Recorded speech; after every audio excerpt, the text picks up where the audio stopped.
সুপ্রিয় দর্শক বন্ধু, আসসালামু আলাইকুম।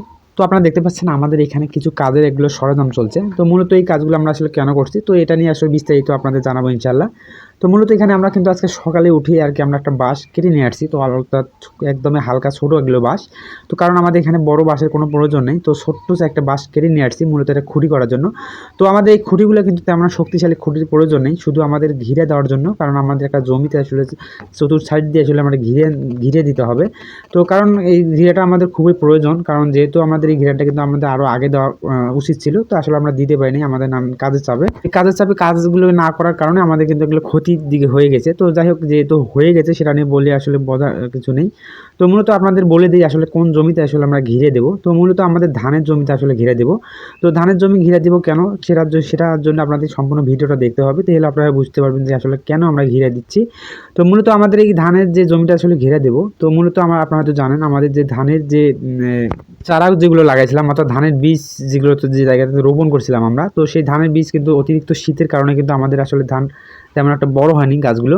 তো বড় না হওয়ার কারণে পরবর্তীতে আমাদের যখন ধান যখন লাগানো আমাদের শুরু হয়ে যায়, তো পরবর্তীতে যখন চারপাশ দিয়ে আর কি যখন ধান লাগায়, তো সেই জায়গাটাতে আসলে ফাঁকা রাখাটা আমাদের পক্ষে সম্ভব ছিল না। তো তার পরবর্তীতে আমরা যে আমাদের ছোটো যে ধানের গাছগুলো যেগুলো আছে, অর্থাৎ ধানের বীজ যেগুলো ছিল, তো সেগুলোতে সেই ধানের বেসনটাই আর কি আমরা রোপণ করে থাকি। তো রোপণ করার পর আসলে আমরা পড়ে গেছি এখানে মহা বিপদে।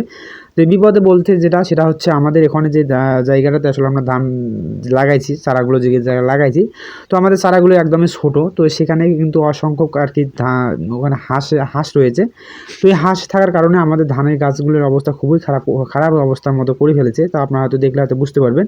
তো সেটার জন্য আপনাদের দেখতে হবে, তো হয়তো দেখলে বুঝতে পারবেন যে আসলে এই কী অবস্থা।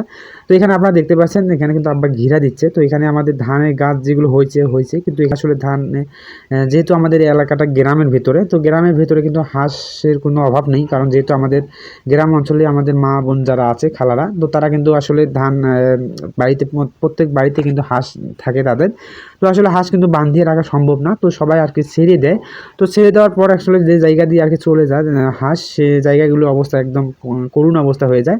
তো মূলত আমাদের এই জমিটা কিন্তু আরও আমাদের সমস্যা হয়তো না যদি আমাদের ধানের চারাটা একটু বড় হতো। তো আমাদের সাইডগুলোতে আপনারা দেখতে পাচ্ছেন, তো সেই সাইডে কিন্তু চারাগুলো প্রায় বড় সাইজের ছিল। তো ওদের কিন্তু তেমন একটা সমস্যা হয়নি।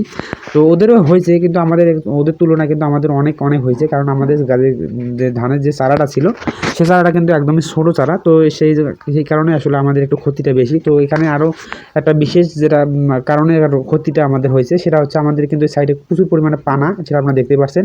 তো এই পানার কারণে কিন্তু আরও আমাদের ক্ষতিটা বেশি হয়ে যাচ্ছে, কারণ এই পানার উপর দিয়ে যখন আসলে হাঁস চলে যায়, তো হাঁস যখনই চলে যায় তখন পানার তলে আসলে যে ধানের যে গুড়ছি যেগুলো আছে, তো সেগুলো একদম নিচের দিকে তলিয়ে যাওয়ার মতো হয়ে যায়। তো সেগুলো কিন্তু বের করে দেওয়ার চেষ্টা করতেছি, সেটা আপনারা দেখতেই পাচ্ছেন।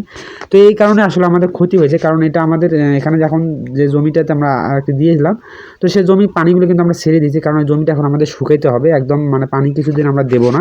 তো পানি না দিয়ে আর কি সুন্দরভাবে রেখে দেবো যেন মাটিটা একটু টান ধরে যায়, এবং পানা যেগুলো আছে সেই পানাগুলো নিচে